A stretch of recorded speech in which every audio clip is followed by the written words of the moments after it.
트럼프 대통령은 이란과 핵 합의에 이를 때까지 호르무즈 해협에서의 이란에 대한 봉쇄를 유지할 거라고 밝혔습니다. 미 국방부는 이란이 북한처럼 핵무기 개발 야망을 버리지 못해서 선제 타격에 나선 것이라고 주장했습니다. 워싱턴 연결해 보겠습니다. 신윤정 특파원, 트럼프 대통령이 해상 봉쇄를 사실상 장기간 이어가겠다 직접 밝혔네요. 네, 트럼프 미국 대통령은 이란이 핵 프로그램에 대한 미국의 우려를 해소하는 합의에 동의할 때까지 해상 봉쇄를 유지할 거라고 말했습니다. 미 온라인 매체 악시오스는 현지 시간 29일 트럼프 대통령이 전화 인터뷰에서 이같이 말했다고 보도했는데요. 트럼프 대통령은 봉쇄로 이란이 현재 숨이 막히는 상태이며 상황은 더 나빠질 것이라면서 그들은 핵무기를 가질 수 없다고 강조했습니다. 트럼프 대통령은 백악관에서 기자들과 만나서도 이란과 전화로 협상하고 있다면서 이란이 핵무기를 포기하지 않는 한 합의는 없을 거라고 말했습니다. 직접 들어보겠습니다. We're doing it telephonically, and it's very nice. The question is whether or not they're going to go far enough. So at this moment, there will never be a deal unless they agree that there will be no nuclear weapons. 트럼프 대통령은 SNS에서는 이란은 비핵 협정을 체결하는 방법도 모른다며 상황을 빨리 파악하라고 글을 올렸습니다. 그러면서 더 이상 착한 남자는 없다는 제목으로 자신이 총을 든 사진도 함께 올리면서 협상이 결렬될 경우 군사행동이 재개될 수 있음을 암시했습니다. 이와 관련해 악시오스는 복수의 소식통을 인용해서 미 중부사령부가 협상 교착을 타개하기 위해 이란에 대해 단기적으로 강력한 공습을 준비하고 있다고 전했습니다. 이란이 해상 봉쇄에 굴복하지 않을 경우를 대비한 것으로 해석되는데 이란에 대한 경제적, 군사적 압박을 병행하려는 것으로 보입니다. 트럼프 대통령은 푸틴 러시아 대통령과의 통화에서 러시아의 이란 전쟁에 대한 관여를 거부했다고요?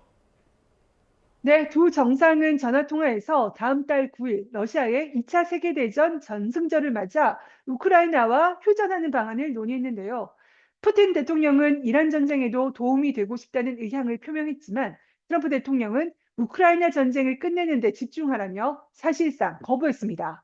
푸틴 대통령은 또 이란 전쟁에서 다시 무력을 쓴다면 국제사회에 매우 심각한 결과가 초래될 것이라면서 군사공격 재개 우려를 표한 것으로도 전해졌습니다.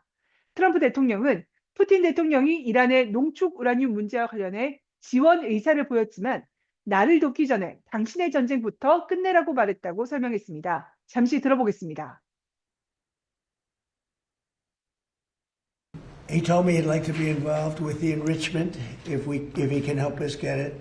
I said I'd much rather have you be involved with ending the war with Ukraine.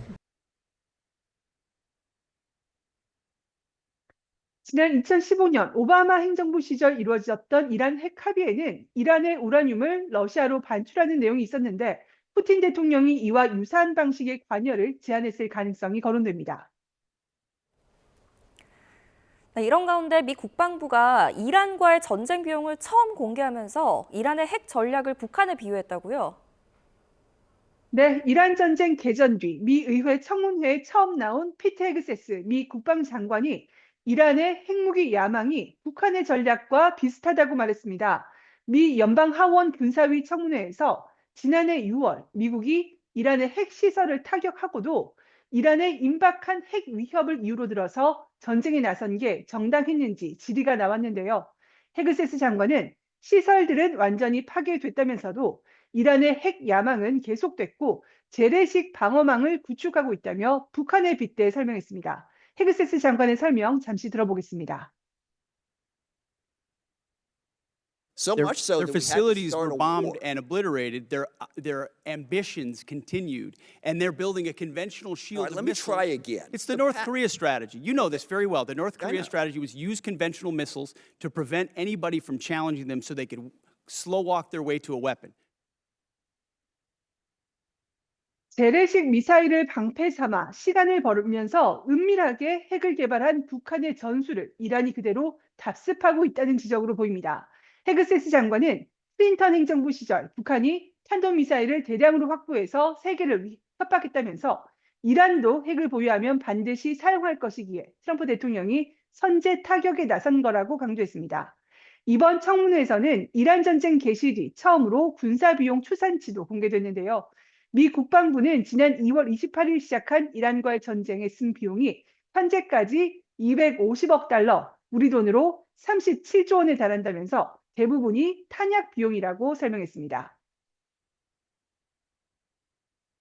So approximately at this day, we're spending about $25 billion on Operation Epic Fury. Most of that is munitions. There's part of that is obviously O&M and equipment replacement. 허스트 차관은 이 비용에 중동 지역 기지 복구와 재건 예상 비용이 포함되는지에 대해서는 구체적으로 밝히지 않았는데요.